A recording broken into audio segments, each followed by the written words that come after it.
Welcome to the Breakthrough Moments podcast, a podcast where challenges meet opportunities. I'm Harold, and together with my co-host Lasse, we explore stories of innovators, leaders, professionals, and entrepreneurs, and how they turn obstacles into game-changing breakthroughs. Get ready for insights that inspire and lessons that last. Subscribe now, and let's dive into the moments that define success. Welcome to today's episode of the Breakthrough Moments podcast. In this episode, we're thrilled to welcome Katalin Varga, a leader whose company thrives on actually solving complex challenges in a diverse range of industries. With a background which is rich in the topic and the industry of insolvency procedures, and having lived through transformative economic times through the financial crisis and others, Katalin leverages her extensive experience beyond consulting, growing a diversified business portfolio, and that now includes tourism and industrial consultancy.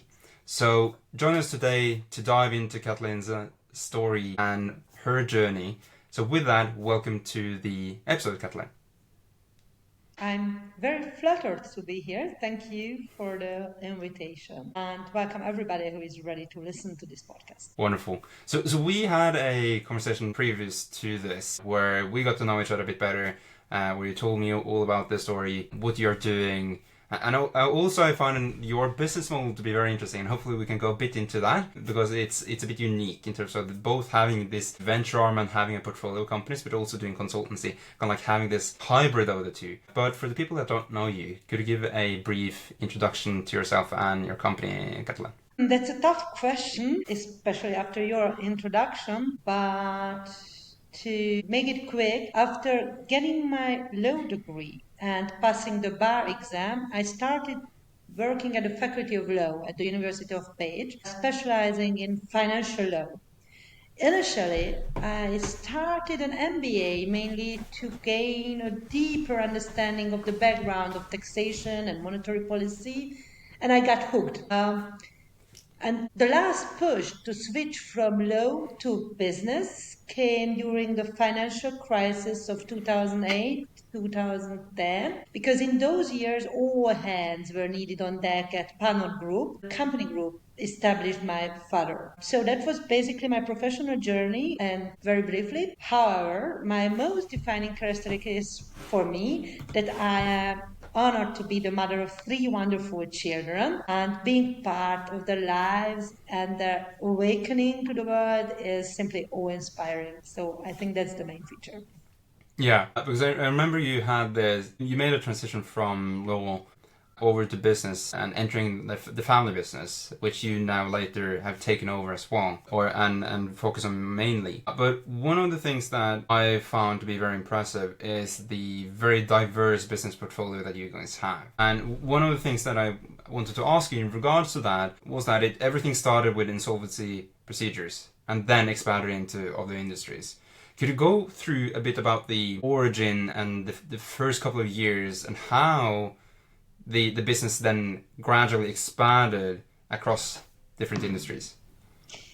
Yes, of course. My father established his first company in 1991, right after the regime change in Hungary. This was the onset of market economy in our country. Originally, he tried to develop a successful business model in various areas, really from sheep breeding to selling toys or offer office electronics, whatever. However, within 2 years, he entered the arena of insolvency, liquidation, bankruptcy proceedings, and that's where our story actually begins. Thanks to several really spectacularly successful reorganizations, the Hanon Group was soon recognized nationwide and became a market leader in managing insolvency procedure. The group focused on operationalizing insolvent companies. So that keeping operation during an insolvency is really the key to a successful procedure, because this way the knowledge, the market, the suppliers of the company, of the employees, the brand names, all the assets, all its social embeddings can be preserved, and also the firm's value can be kept high. So maintaining production was essential, but it required trust. Trust Yeah. from the banks, who usually were the main creditors, trust of other creditors, trust of the employees, buyers, and suppliers. Really convincing them to keep investing work, money, plans, future in a bankrupt or insolvent company was an arduous task, but the group excelled in it. So usually we could conclude the insolvency procedure by selling these companies for a good price to buyers who kept on producing. These were primarily multinational entities. Of course, there were hopeless cases, naturally, but often insolvency results from mistakes that do not make the initial business model, or at least its drivers, unviable. This provides even insolvent companies with ample opportunities if the original business model was good or can be shifted in a way that makes it successful for the future as well. So at the end of the story, we operated nationwide and covered the whole spectrum of the economy. And this really was an exhilarating time, getting things done all over the country. Yeah. But you mentioned the financial crisis. How did that have an impact on this? Was that kind of like one of the things that catapulted you guys into, or was that the thing that got you into it? Because, like as you mentioned, all hands were required on deck, so that the family business were like, okay, Katalin, you need to get in and need to bring in and work as well. Or what was those couple of years like when you got in? Okay, so this question has a personal and a professional side of the answer. First, to the business side of it. Yes, we suffered significant losses. These losses were mainly caused by the bankruptcy of our financial services unit. This provided refinance mortgage. We could really get through those couple of hard years. First, because we did not procrastinate. We acted immediately, and we kept on being painfully honest with ourselves. We admitted defeat in a few days, literally in a few days, and concentrated on limiting the damages and also exploiting other opportunities than the ones provided by the bankrupt financial services unit. Yeah. So we really stopped licking our wounds and just concentrating on how to go forward. Also, the solution we proposed to the bank, refinancing our business, was a rather bold and creative way of using bankruptcy procedure in Hungary. So we had some harsh negotiation with the bank, but finally we reached an agreement after a year or so. We lost much. We lost much of our real estate portfolio. We lost a lot of other assets, and we exited the financial services sector for good. But the company stayed afloat and embarked on a path to grow again and grow quickly. A good division of roles helped as well, because it was not only about needing all hands on deck, but also a good division on what to do. My father, who is a natural builder, focused on the thriving insolvency business, because at the same period of time insolvency business was really a thing. So he was concentrating on the insolvency business while I acted as the crisis manager. Our colleagues really never wavered. They trusted the group, they trusted us, worked hard for the survival, and maybe I didn't even realize it at that time, but looking back, this trust is something really incredible to cherish. But to be honest, we never felt depressed or defeated. Most of the time, we even enjoyed the challenge somehow. And to the personal side, maybe this was coinciding with my personal life, because I couldn't remember when I reached the decision to quit the university and get into Panama Group. This was a long drive and a long ride. After some personal problems, after a miscarriage, I drove to an endurance ride. This is an equestrian competition in the south of France. This took 24 hours with a horse trailer, I mean one way, and then also back. Also, I rode 200 kilometers at the venue. Plenty of time to think. By the time I arrived home, I had decided to quit the faculty, join Pannon Group, and start building a new house. I enjoyed my work at the university, especially the interaction with students and the fresh atmosphere, and also the faculty was a safe workplace for a woman with a young family. But I had to admit that my personality was too restless to spend my whole life there. I was craving for something more real life, more practical, more challenging. And this realization coincided with the first serious impacts of the financial crisis. So this new role was challenging. Oh yes, it was sometimes a bit too challenging, but it also enabled me to discover my strengths and weaknesses. My leadership skills have started to evolve, such as my ability to use impartial judgment and make quick decisions, really quick Yeah. decisions, or keep a cool head during a crisis. So I also discovered I'm pretty impatient and sometimes too focused on efficiency only. So this time was really, I don't know, something to behold of. It was challenging, interesting, improving everything at the Yeah. same time. Yeah, it's interesting that you highlighted the fact of trust in the people, because a lot of people that I've talked to on this podcast and in separate conversations from the podcast also highlight that, looking back on their story, a couple of the, how should I put it, the fundamental pieces they needed to have in place to be able to survive the ups and downs over the years and over the decades is just that thing, which is the team. It's the culture. It's the group that you have around you, and how important that team is for the good times, but also, most importantly, also in the hard times. So that's interesting. So if I understand it correctly, so one, you had inherently this a bit of a restlessness in your personality. Going outside of, let's say, academia and the university was something that you found to be meaningful, but also the fact that, okay, this could be something where you could do a lot of different things as well.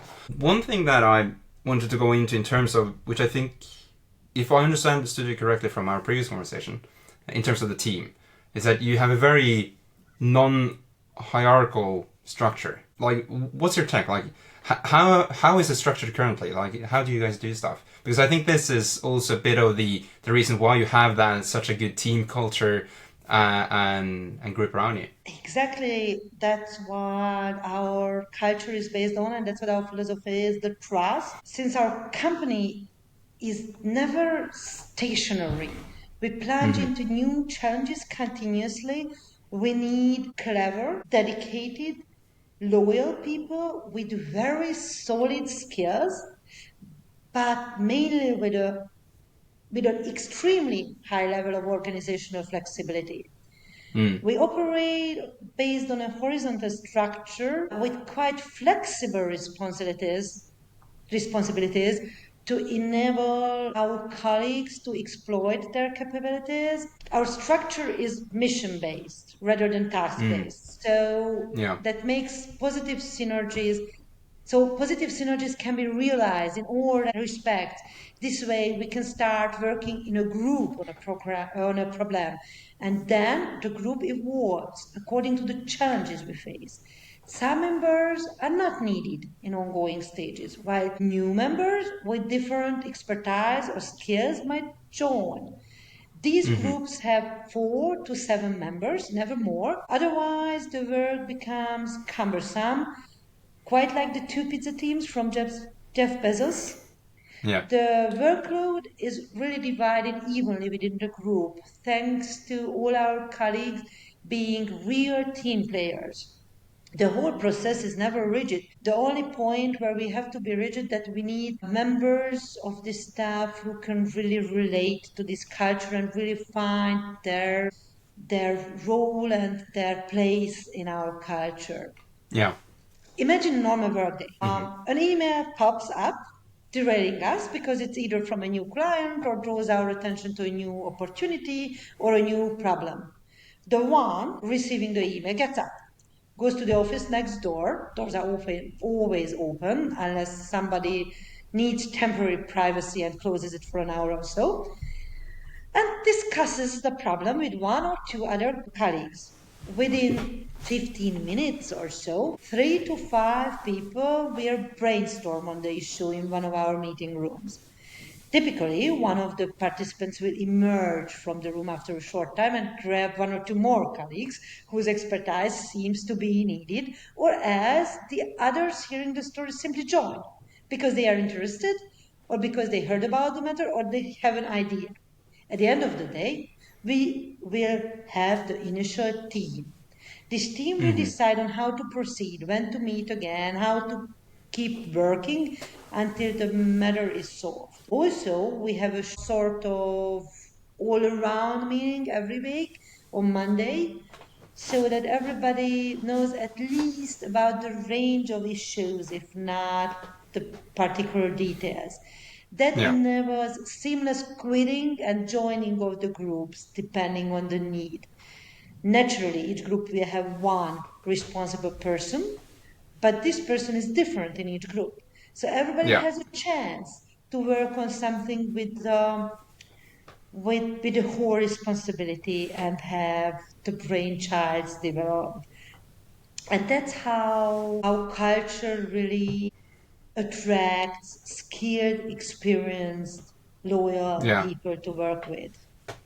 So is it so that you don't hire in for, okay, you are a dedicated project manager, or you're dedicated to a managerial type of role? It's more what type of skills is needed to execute and complete the project, and then you basically have built this, let's say, pool of people internally in the company that then basically is like you quote unquote picked at random to some degree, in terms of like it's reshuffled all the time for new projects. So like new project comes in, the person that receives it brings in a couple of other people. Maybe the one that receives it isn't the one that manages it; it's someone else, and it just happens dynamically based on who's up for the task, who wants it, who's needed, and stuff like that.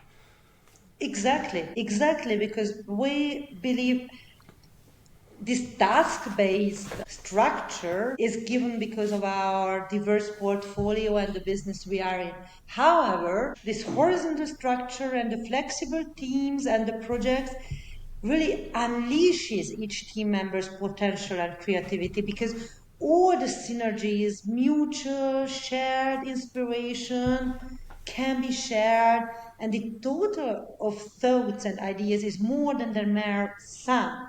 And really my colleagues enjoy talking to each other and share the ideas and develop each other's ideas. This culture makes them ready to express ideas. Each member of the team chooses to be innovative rather than stick with the security of being right. Nobody really Yeah. wants to stick with being right. Right. I believe innovation can be grasped in excellent but small everyday ideas. Maybe Hmm. we should rather speak of an innovative way of thinking or innovative management strategy or innovative culture, because innovation, this word is too big. It sounds a little bit intimidating. So maybe let's speak about being innovative. But for us, innovation means those small ideas that improve our immediate environment. And honestly, at least every second week, we contemplate a brand new idea from one of our colleagues. It might be a Yeah. new business venture, a new way of handling a problem, the integration of AI, or partnering up with a new provider for our tourism badge, because we can ask for more innovative features to be developed from them, or just Yeah. an innovative way of vertical expansion. an idea to handle a problem with a partner, maybe a brand new way of cooperation, and so on. We are unafraid of making mistakes because nobody is really focused on how to get higher in the hierarchy. Mm-hmm. And also, this structure makes the iteration speed high. If something doesn't work, we are ready to quickly fix, change, or Yeah. abandon the idea. And that's why this structure really creates the culture where these highly skilled employees can flourish. Yeah.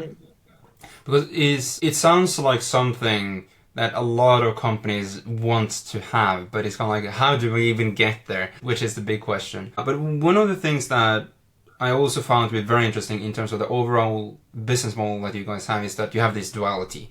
Like on the one side, you have the consultancy, where you consult different companies in the variety of different industries. But then you have the venture or the portfolio of your own companies. Can you go a bit more into that? Like, how did it turn into building portfolios, or was it always portfolio companies and then consultancy been adding, or how was that being built and established as kind of like the duality of the business model that you guys have? Yes, we are. We have a very diverse portfolio. At the first sight, I think it seems chaotic, Yeah. but there's a reason behind everything. Our entire history was and is basically a lesson in core competences. To quote my father, when we entered the factory as liquidators, we did not even know where the bathroom was. We had no idea about meat production or dairy production or ready-made garments or automotive industry, paper products, agriculture, airfield management, hotel industry, anything else you can imagine. But we know how to reorganize.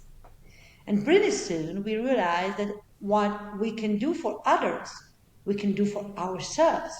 So we did not shy away if we spotted a business opportunity. Our venture into financial services almost led to the group's downfall during the financial crisis, but there was several successful attempts.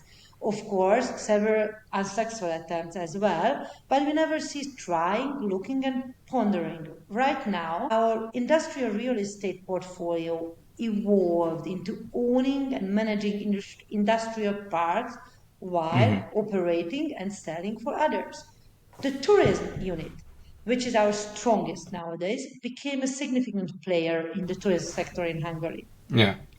Business consultancies may be the most natural successor of insolvency, but our focus has changed. We still have some clients dealing with situations related to bankruptcy or other difficulties like selling a company, merger and acquisition, exit strategies. But mainly nowadays, we focus on advising investors moving into Hungary, into the Yeah. country. We are also engaged in insurance brokerage and provide legal advice, but we also have interest in agriculture and health services, only small ones. And all this is based on the core competency Yeah. we have. This dual role, managing your own assets, is almost the same as offering consultancy. Really, the only difference is that you are doing the job for yourself. Mm-hmm. Being a consultant also provides us with a unique point of view on dealing with our own business.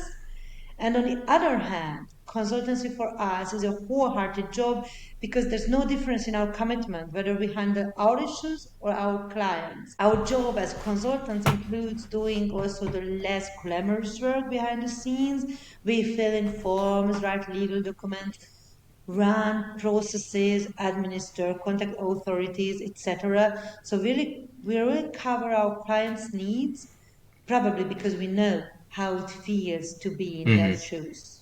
So Yeah. that's how, based on core competencies and these dual role, that's mainly what holds the whole system together somehow.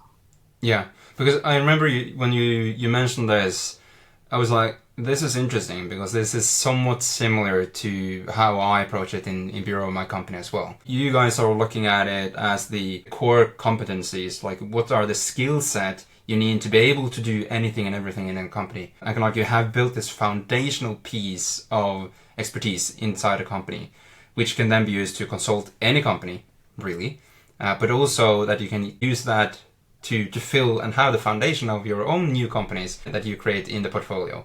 And I found that to be interesting because the last at least 4 years we've been looking at that the same way, kind of like what infrastructure do you need in the bottom. So we're looking at it from the lens of infrastructure, not necessarily core competencies. So it's just a different route. Like you have the saying, there's a lot of ways to Rome. And it's kind of like a similar thing, hence why I found it interesting as well. So to try to, for me to reiterate and ensure that I've understood it correctly, but also to reiterate for the listeners as well. So what you guys are doing and are continuously doing is that you're bringing in very skilled people to establish a very firm and solid core competency stack in different industries, in different fields, so that you can consult outside companies, but you also have the skill set to then, if you have an idea internally, you can spin up a new idea, a new concept or a new venture and a company in the portfolio and see where that takes the team and takes the group as a whole. Exactly. Have I understood you correctly? Exactly. And now that you spoke about it, it came to my mind that those skilled people also enjoy the possibility of their ideas being pursued. Yeah. Because it's usually our team comes up with the best ideas and they have a chance to really turn it into something real. Yeah. So that's also something they really enjoy. Yeah. One other thing that I have in my notes here that I want to go through is that Hungary is in a very interesting phase currently in terms of opening external companies, especially into the east, into Hungary in terms of establishing a foothold for industry. And one of them is China. Can you go into kind of like how you see Hungary opening the cross-country cooperation with China to establish industry in, for example, in Page, and how you believe that is going to have an impact on the future of the group and the company? Yes, we expect a significant shift in the enablers of our business models.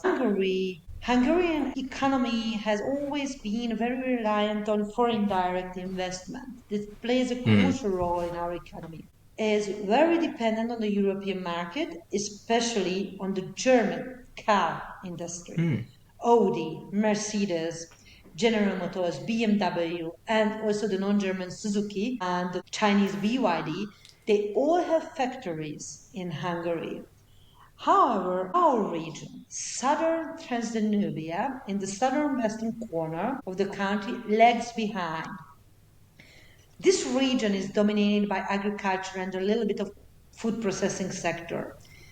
It was characterized by coal mining and mining of uranium ore until the 1990s. But the closure of the mines meant a heavy blow to the region and it never really recovered. The GDP per capita in southern Tanzania is only around 30% of the GDP in Budapest, the capital of Hungary. Really? Really. So this region is quite lagging behind. On the other hand, the historic city of Page, the main city of the region, the presence of an ancient renowned university established in 1367, and the outstanding educational services, also the healthcare services, thanks to the clinics of the university, mean a lot. They were not enough to outweigh the underdeveloped economy of the region in the last 2 or 3 decades, which resulted in the loss of around 7% of the inhabitants, but they are still there and they are not only assets but also competitive advantages for the region. We expect the shift also based on the change in traffic connections. Traffic connections are paramount for the Yeah. operations of an industrial park or of an industrial real estate. The region has been neglected for decades, but the highway M60 will finally be finished, connecting Page to the Croatian border and to Budapest, creating a flawless connection between Budapest, Page, Croatia, and other Balkan countries down to Turkey and Greece. One exit of the new segment will be immediately next to our industrial park. Also, the small airport in Page is expected to expand in the next 1 to 5 years due to the demand generated by building the second nuclear plant in Hungary. And we also have an industrial railway. The third consideration is the relationship between China and the EU. It has become quite tense since the EU introduced a new strategy in 2019. The EU Commission proposed a new European economic security strategy in 2023 as well, promising further worsening conditions for Chinese investors. Also, I think everybody heard about the new tariffs on EVs imported from China, introduced by the EU, ranging from 8 to 35% as of 1st of November 2024. All this resulted in the Chinese government instructing its companies planning to expand production in Europe to avoid tariffs and be closer to the European market to invest in countries that voted against these tariffs, such as Hungary. Yeah. Hungary, home to the market leader German car makers and BYD, seems therefore an obvious choice for these companies, mainly because investment-friendly legal, administrative, financial environment, and the pro-Chinese government policy. Also, the strategic location, robust financial governmental support programs, quite reliable infrastructures, and the skilled yet still cost-competitive labor force make Hungary and especially this region a good choice. Yeah. The Hungarian government's strategy called Eastern Opening seeks deeper cooperation with Asian countries, Russia, and the Arab world, focusing mainly on China, Southeast and Central Asia. Putting all these together, the Hungarian government expects substantial investments from the Chinese EV sector in Hungary, and since other major cities in Hungary host FDI almost beyond their capacities and southern Transdanubia trails behind, the present government aims to attract those big Chinese investors to Page, to our region.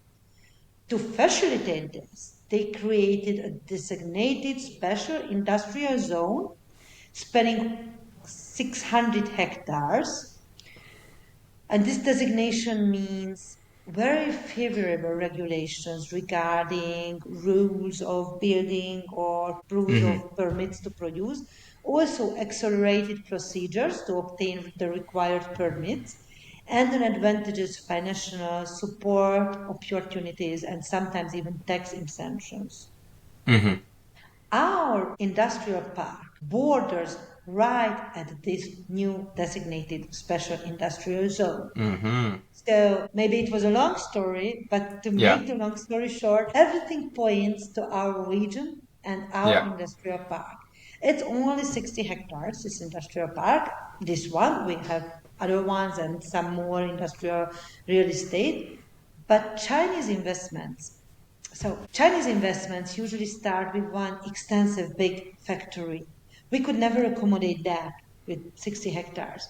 But the new industrial park with the 600 will be spacious enough, and we are right next door to it. So we have to start focusing on our real estate and industrial park sector. We have to create a strategy for the case when a Chinese factory move into the region and facilitate the arrival of smaller suppliers we can accommodate. And we have to get ready to serve these businesses, not only by leasing or selling properties, our properties or properties for our clients, but also serving as a very reliable partner, smoothing their integration into the Hungarian and the EU market. And with our business consultancy unit, we can do just right that. We can give financial, legal, administrative advice services. We can provide cultural, language advice.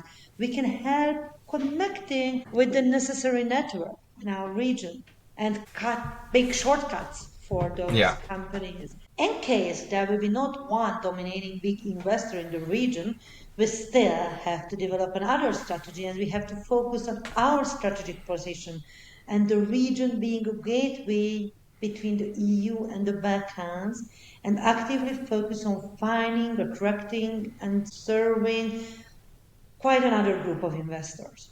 So right now we are actively working on developing our strategy for this sector because this is highly it's the future, it sounds like. Interesting.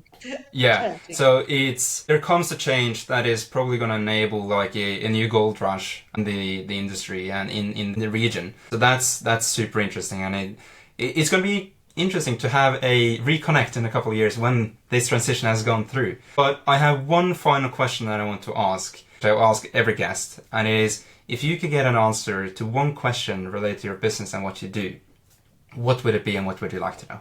This is a tough question, but I would probably ask how Hungary's political and economic system will evolve and look like in the future. Yeah. Especially with regard, of course, to our business model and maybe also the opportunities in healthcare. Yeah, I think that's a good one. So it kind of like overlaps given what's in the scope of the future. But Katalin, this has been really, really interesting. If someone wants to reach out, connect with you, follow along, or learn more, what's the best places for them to go? We are present. We have a webpage, of course, for Partner Group. We are on LinkedIn. I am on LinkedIn. And you can find all your email addresses and phone numbers there. So yeah. Then we're gonna make sure that the website and your LinkedIn profile is in the show notes and the description once it is being published. But all I can then say is, Katalin, thank you so much for being part of the podcast. Thank you very much for taking interest in our life here. It was really an honor to speak with you.